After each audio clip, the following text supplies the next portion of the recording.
मेरे जो personal channel है उस पर सबसे ज्यादा कम सब्सक्राइबर है। जो लोग मेरे नाम पे वीडियो चला रहे हैं उनके सबसे ज्यादा हैं। कभी लगता पहाड़ पर टाल डालेंगे दुनिया हिला देंगे, तखत उठता नहीं कभी। ये कोई सिगरेट पीता है तो उससे कहता है नेहरू जी भी पीते थे, स्टालिन भी पीते थे। अरे स्टालिन नाली का पानी पीता था, पियोगे? मैं एक वीडियो में नहीं 1000 वीडियो में कहा तुम्हारा भी वजूद है यार। तुम जब किसी के साथ सेल्फी लेने आते हो तो अपने आप को शून्य बना देते हो, मतलब शून्य तो तब भी माइनस में ले आते हो।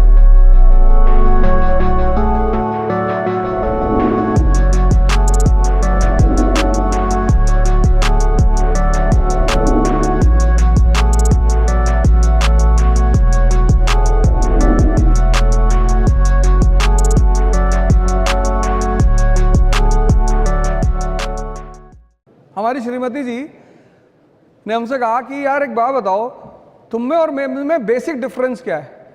मैंने कहा तुम्हारी क्षमता ज्यादा है लेकिन तुम्हारे काम करने का तरीका गलत है। बोली कैसे? मैंने कहा यार इतना टाइम लगा दो किसी चीज में, तुम कपड़ा खरीदने गई, अब कपड़े को पकड़ के ऐसे ऐसे देख रही, कॉटन पैदा करती हो? नहीं नहीं नहीं। जब हम पहली बार गाड़ी खरीदने का प्लान बनाए तो हमने कहा वैगनार खरीद लो, बढ़िया गाड़ी है। तो उनसे किसी उनकी दोस्त ने कह दिया कि यार वैगनार, मारुति मिडिल क्लास। 6 महीने तक कार ही नहीं आई घर में, कभी मारुति, कभी सेंट्रो, कभी ये कभी वो। फिर एक दिन मैंने उनसे कहा आओ चलो आओ, फिर ले गए महिंद्रा के शोरूम में। इसीलिए तो इस देश में तुम संत रविदास को सुनो, मन चंगा, मन पे बात कर रहे हैं। तुलसीदास ने क्या कहा? जाकी रही भावना जैसी। ये मन तो तुम्हें हर बार तुम्हें शादी नहीं करने देगा। अगर 5-6 लड़कियां एक साथ खड़ी कर जाएं कि इसमें चुन लो, फिर डिस्टर्ब कर देगा तुमको कि नहीं ये नहीं। तुमसे खेल रहा है वो, एक पकड़ो, वो तुमसे खेल रहा है और तुम उसको मजा दे रहे हो, तुमसे मजा ले रहा है। कभी तुमसे कह रहा है हिंदी, रामधारी सिंह दिनकर बहुत बढ़िया। अब तुम दिन भर बैठ के सोच रहे हो कि हाँ यार रामधारी सिंह। यही तो मैं कह रहा हूं, डिसीजन लेना है तुरंत। जिस दुकानदार के पास जब जाते हो कोई सामान लेने, अगर वो सामान उसके पास नहीं होता तो पता क्या कहता है? साहब आजकल इसकी सेल नहीं हो रही है, बड़ी शिकायत आ रही साहब। आप साहब एक काम करो, आप साहब ये नया प्रोडक्ट है साहब बाजार में, बड़ा बढ़िया प्रोडक्ट है साहब। तुम उससे पूछो कि जो मैं मांग रहा हूं वो है? कि तुम बिस्लरी की बोतल मांगे, उसके पास नहीं है, कहेगा हिमालय का पानी ले लो। मैंने पूछा बिस्लरी है? कह रहा साहब बिस्लरी के पानी में बहुत शिकायत आ रही। मैंने कहा है कि नहीं? कहा भैया बिस्लरी नहीं। तो उसको मत खेलने दो, एक डिसीजन लो। और जितना बड़ा एम्बिशन होगा उतना बड़ा खतरा होगा। हाँ, सेल्फ डाउटनेस। कभी लगता पहाड़ पर टाल डालेंगे दुनिया हिला देंगे, तखत उठता नहीं कभी। तो कभी कभी ऐसा लगता है कि क्या हो, उसको बता। नहीं, तुम अपने आप को आज तक कभी आंख बंद करके अपने आप को समझने की कोशिश की? कितनी बार? 1 घंटे आंख बंद करके बैठते हो? हाँ, मैंने सुन इस बात को, बहुत अच्छी बात है। कहता कभी कभी मन होता है कि पहाड़ उठा लेंगे और कभी कभी पत्थर नहीं उठता हाथ से। कितनी अच्छी, कितनी ईमानदारी से ये आदमी बात कह रहा है। ये हम सबकी हकीकत है, ये हम सब की हकीकत है। ये जो आदमी बात कह रहा है ये एक आदमी की बात नहीं, ये हम सब की है। तो सुनो क्या होता है उसमें।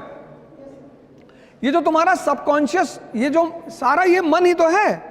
हाँ, वो ऐसे चलता है, ऐसे पैराबोला बनाता है, ऐसे विचार फेंकता है, विचार। बस बस बस बस इसको पकड़ लो।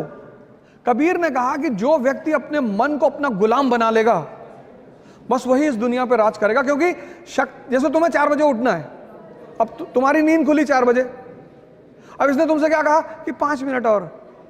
इतनी ठंडक में कौन उठता है? नेहरू जी 11 बजे सो के उठते थे। तुमने एक बात इसकी गौर की, जो काम इसे तुमसे कराना होता है उसके लिए बड़े अच्छे अच्छे एविडेंस देता है। ये कोई सिगरेट पीता है तो उससे कहता है नेहरू जी भी पीते थे, स्टालिन भी पीते थे। अरे स्टालिन नाली का पानी पीता था, पियोगे? बस जैसे ही तुम्हारी 4 बजे नींद खुले और ये तुम्हें राय देने लगे, उसको राय को पकड़ लो तुरंत कि अच्छा हम ही को समझा रहे हो। इस दुनिया में हर व्यक्ति अपने मन से परेशान है, लेकिन चूंकि वो उसे देख नहीं पाता इसलिए दूसरे को परेशानी का कारण बताता है।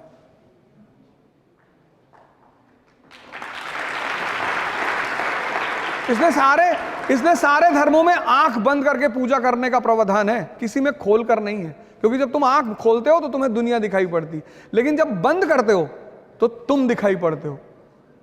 तो अगर तुम 4 बजे उठ सकते हो, अगर तुम अपने आप को डिसिप्लिन कर सकते हो, मतलब तुम ताकतवर आदमी हो। हाँ सब हटा देंगे सब। बस धीरे धीरे करो, 1 साल लगेगा। 14 साल में भगवान राम भगवान बने थे, मतलब भगवान बनने की विधि 14 साल है, 14 साल करना पड़ेगा। 1 साल में IAS, तो जितना साल बढ़ा 20 साल कर लोगे तो पता नहीं ब्रह्मांड ही तुम्हारे कब्जे में रहेगा। Good afternoon sir. सर मेरा सवाल ये है कि अगर सब कुछ हम पे डिपेंड करता है तो जो कहते हैं कि संगति का ये असर है वो असर है, तो संगति कहाँ पे जाती है? और अगर सब संगति पे डिपेंड करता है तो हम क्या कर सकते हैं उसमें? संगति लॉ ऑफ टेम्परेचर पे डिपेंड करती है। सुन लो, जैसे कृष्ण का टेम्परेचर इतना, साइंस पढ़े हो तो टेम्परेचर का सिद्धांत क्या है? हाई से लो की तरफ आता है ना। अब तुम्हारा टेम्परेचर 20 डिग्री है और तुम्हारे साथ जो लोग बैठे हैं वो भी 5 डिग्री 6 डिग्री के हैं। भाई हमारे एक दोस्त ने हमसे कहा कि तुम दोस्ती, आज अवध तुमको दोस्ती प्रूव करनी है। मैंने कर देंगे, क्या करना है बताओ? कहा कुछ नहीं करना है, एक पीना 1 पैक। शर्त लगी है मेरी कि आज मैं अवध को 1 पैक पिला के रहूंगा। मैंने कहा बिल्कुल, शाम को मिलो, मैं तुम्हारे लिए 2 पीऊंगा और तुम्हारे अगर जीवन की बात आ जाएगी तो पूरी बोतल रख देना। बड़ा खुश हुआ। शाम को सब लोग मिले, बैठे। मैंने कहा लेकिन आज दोस्ती सिर्फ मैं ही प्रूव नहीं करूंगा, तुम भी करोगे?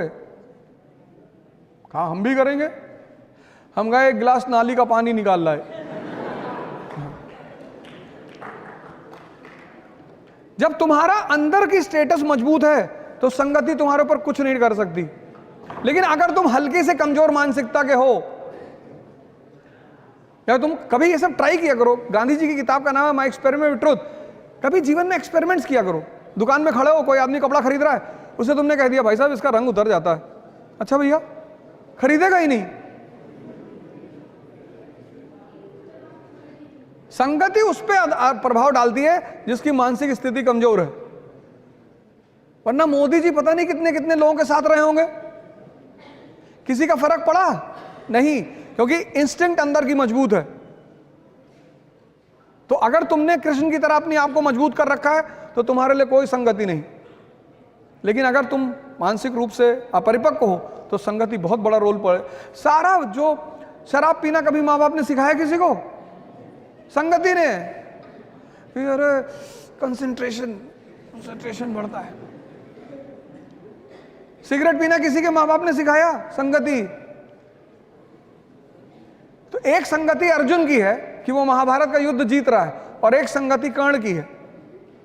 लेकिन संगति सिर्फ अपरिपक्व मन पे प्रभाव करती है। जिसका अपना मन इतना ताकतवर, उसका कोई संगति उंगति नहीं। देखो, एक तो मैं सबसे बड़ी बात, तुम्हारा अपना वजूद है ना जीवन में। सेल्फी किसी के साथ मत लिया करो। मैं एक वीडियो में नहीं, 1000 वीडियो में कहा, तुम्हारा भी वजूद है यार। तुम जब किसी के साथ सेल्फी लेने आते हो तो अपने आप को शून्य बना देते हो। मतलब शून्य तो तब भी है, माइनस में ले आते हो। हम मुंबई से आ रहे थे, अमिताभ बच्चन जी कहीं जा रहे होंगे, तो जब वो एंटर किए एयरपोर्ट में तो लोग भागे उनके पीछे। एक महिला अपना बच्चा छोड़ के भाग गई। मतलब उनकी गोद में बच्चा था, वो बच्चा छोड़ के। मुझे इतनी गुस्सा आई, मैंने उसका बच्चा उठाया और गेट पे आके CISF वालों को दिया। मैंने कहा भाई साहब पता नहीं किसका है। हमने कहा ढूंढेगी, इसकी फ्लाइट छूटेगी तब इसको अकल आएगी। अच्छे कलाकार हैं, मानी सी बात, उनका सम्मान होना चाहिए, पर आपका कोई वजूद नहीं है। अरे आप इन लोगों के साथ सेल्फी लो जो आपकी जिंदगी बना रहे हैं।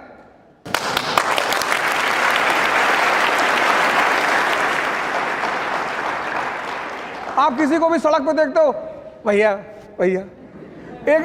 एक नया भिखमंगी कम्युनिटी पैदा हुई है सोशल मीडिया पे। Please like and subscribe.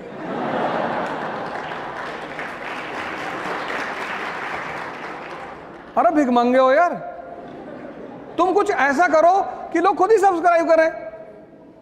मेरे जो पर्सनल चैनल है उस पर सबसे ज्यादा कम सब्सक्राइबर है। जो लोग मेरे नाम पे वीडियो चला रहे हैं उनके सबसे ज्यादा हैं। मेरे इंस्टाग्राम पे 2000 सब्सक्राइबर। मेरे चाचा का मतलब भाई का लड़का है, उसके इंस्टाग्राम पे 10 लाख सब्सक्राइबर, और मेरे ही नाम पे चला रहा है और हर मैसेज मेरे नाम पे डालता है। फिर मैंने उससे कहा कि देख, बाकी सारे मैसेज तो ठीक है, ये जो तू मेरे नाम पे लिखता है ना, लाइक एंड सब्सक्राइब, पेड़ में बांधेंगे तुमको किसी दिन। तुम अपने वजूद को मरने मत दो, तुम्हारे सामने होगी। ये कि खुद को compete कैसे करें और अपने आप को चैलेंज कैसे करें। देखो, अगर आज तुम्हें दौड़ने के लिए कहा जाए तो कितने किलोमीटर दौड़ जाओगी? 1। लेकिन क्या तुम्हारी क्षमता सिर्फ 1 किलोमीटर दौड़ने की है? नहीं, नहीं ना। अगर आज मैं तुमसे दौड़ने के लिए कहूं तो तुम सिर्फ 1 किलोमीटर दौड़ पाओगी, ऐसा तुम कह रही हो। लेकिन तुम्हारी क्षमता 50 किलोमीटर तक दौड़ने की है मिनिमम। बाकी तुम अब भद्रकाली का रूप ले लो और 100 किलोमीटर दौड़ जाओ। तो अब क्या करना है तुम्हें? अब सुनो क्या करना है। आज तुम 1 किलोमीटर दौड़ी, 10 दिन 1 किलोमीटर ही दौड़ो, 11वें दिन तुम उसे 2 कर दो। स्टेमिना डेवलप हुआ। ऐसे जीवन में भी करना है। इस पे नजर रखने के लिए एक डायरी बगल में रखनी है। ये सब चीजें मैंने अभी कहा ना कि कुछ लोग क्या करते हैं, पहले दिन सारी ताकत झोंक देते हैं, ताव में कोई काम नहीं करना है। सीखने में टाइम लगता है, चाहे वो साइकिल चलाना सीखना हो और चाहे पढ़ना सीखना हो, उस टाइम तुम्हें देना ही पड़ेगा। साइकिल चला लेती हो? पहले दिन चलाने लगी थी? नहीं। जब तुम सीख जाओगी, अब तुम सीख गई तो हाथ छोड़ के भी साइकिल चला रही हो। एक डायरी अपने पास रखो, उसमें अपना नाम लिख के अपना डेवलपमेंट ग्राफ बनाओ, और उस डायरी को भगवान की तरह पूजा करो उसकी। तुम्हारा शेड्यूल नहीं टूटना चाहिए। जैसे आज तुम्हें मूवी देखने जाना है तो तुम जाओ, लेकिन कल अगर तुम्हारा मूवी का शेड्यूल नहीं है तो भगवान भी अगर उतर के तुमसे कहे मूवी देखना जाना है तो तुम्हें नहीं जाना है। इसलिए बचपन में स्कूल में हमें एक बड़ी प्यारी चीज मिली थी, डायरी। डायरी मतलब डिसिप्लिन। तो ये काम करो, डायरी बनाओ और अपनी स्टेमिना को अपने हिसाब से आगे बढ़ाते चली जाओ। सर, मैं शुरू तो करता हूँ, कुछ पल चलता है, कुछ लम्हे चलता है, लेकिन कुछ ऐसी परिस्थितियाँ उत्पन्न होती हैं 2, 4, 10 दिन, 20 दिन बाद, फिर मतलब वो वीक हो जाता है। फिर किसी तरीके से अपने आप को मैनेज करते हैं, फिर आते हैं। ये सर बार बार मुझे डिस्टर्ब करता है। यही इसी मुद्दे, ये मेरा तीसरा पॉइंट था।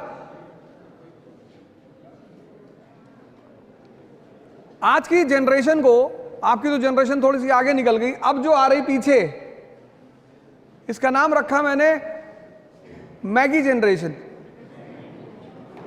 2 मिनट। तुम्हें मैंने यही तो कहा, तीसरा जो मेरा पॉइंट था वो यही था कि हम सारा काम इसके बल पे करते हैं। कौन भटका रहा है? परिस्थिति कुछ नहीं आती। इस दुनिया में अगर सबसे ज्यादा परिस्थिति खराब किसी पर सामने आई तो अब्राहम लिंकन, एपीजे कलाम, महात्मा गांधी, किसके सामने नहीं है? अगर हम यहां जितने लोग बैठे हैं, अगर सबको अपनी अपनी कहानियां सुनानी पड़े तो सबके जीवन का एक हिस्सा दर्द का होगा। लेकिन फिर भी सारे टीचर्स स्कूल आते हैं, पढ़ा रहे हैं, किसी स्टूडेंट को कुछ फील नहीं होता होगा कि इस व्यक्ति के साथ क्या हो रहा है। ये तुम्हें कौन, एक आईपीएस ऑफिसर है, आज उनके बारे में सर्च करना, कर्नाटक कैडर के, रवि चंदनवारा, पढ़ना उस आदमी के बारे में। मतलब जमीन के नीचे से शुरुआत करता है वो आदमी, और एक कर्नाटक कैडर का आईपीएस, और ड्रीम तो पता नहीं क्या क्या है। तो ये तुम्हें अपने उस मन को मजबूत करना पड़ेगा। वो तुम्हें बार बार भटका रहा है, उसे मजबूत करना है किसी भी कीमत पे। गुरुदेव, आपको साक्षात प्रणाम। सर गुरुदेव, मेरा ये प्रश्न है कि एक अच्छा पॉलिटिशियन कैसे बने? तुम्हारा नाम क्या है? राम जी, पहले तुम एक काम करो, पहले तुम इस समाज के लिए एक आदर्श बनो। जब तुम समाज के लिए आदर्श बनते हो, आदर्श मतलब तुम्हारी कोई ऐसी अचीवमेंट जिसको समाज माने कि अरे क्या बात है। जैसे हमारे देश में एक राजनेता है Arvind Kejriwal, first attempt IIT, first attempt IRS, first attempt CM, first attempt PM के लिए भी ट्राई किया था उस आदमी ने। तुम जब तक समाज के लिए आदर्श नहीं बनोगे तब तक समाज तुम्हारी तरफ आएगा नहीं। तुम उसकी चिंता मत करो। ये कोई नहीं, पॉलिटिशियन करप्ट नहीं है। तुमने कैसे कह दिया पॉलिटिशियन करप्ट है? इस देश में सबसे अच्छे हैं इस देश के पॉलिटिशियन। तुमने मिर्जापुर सीरीज नहीं देखी? उसमें जेपी यादव जी कहते हैं ये जनता किसकी है? जिसको 500 रुपए दो उसी के साथ चली जाती है। करप्शन पब्लिक में है, करप्शन पॉलिटिशियन में नहीं है।